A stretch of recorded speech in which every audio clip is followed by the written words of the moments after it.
Welcome to the February 2019 episode of the Carolina Flare Insider. I'm your host, RV Hodge. We're out here in the middle of the yard at Jarrett Bay Boat Works because we've got a pretty special day planned for you. Today, we're gonna watch privateer get the first kiss with the water.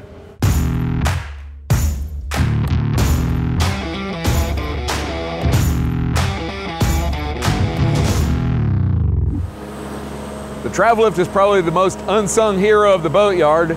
Back in the day, everything had to be done on rails. The boat was launched into the water, pulled out of the water on rails, and before that, they'd set them up on logs, build the boat, and kick it in the water, and it was sink or swim.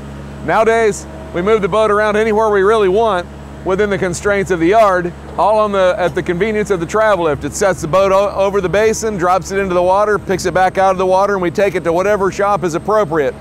Well, right now, we're on our way to the water with the privateer.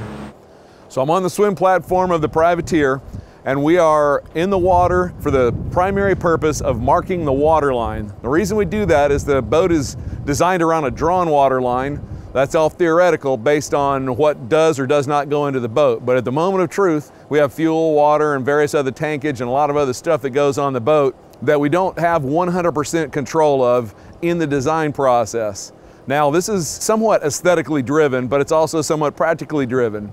We want to get a perfect water line, and you can see that we've come down here and we've got measurements relative to the exhaust of where the boat's sitting right now with the fuel on, but it's minus a number of other items. But those items we do have weights on. We can project where the boat's going to actually sit, and we want to end up with our non-fouling paint on the bottom a certain amount above the water. Now, there's an aesthetic to that. If it's too much, it looks like we lost our minds, and if it's not enough, we get growth growing on the side of the boat. That's no good. That has to be consistent around the boat. The reason for that is if the non-fouling paint is going into the water, it looks like the boat's sinking. So naturally, we want to have the perfect water line. Above that copper paint, there's a boot stripe. It's an accent stripe, and that's really all about style points. But in that boot stripe, we pride ourselves in running all of our scuppers out in that space. They kind of disappear that way, and it's just a style point. That doesn't have any other practical purpose other than pride.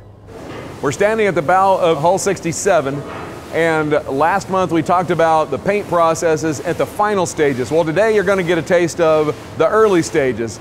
It all starts with raking a fairing compound on the hull, and then these guys come in, this is the paint crew, and they hand block this with long sanding blocks to fair, smooth shapes in.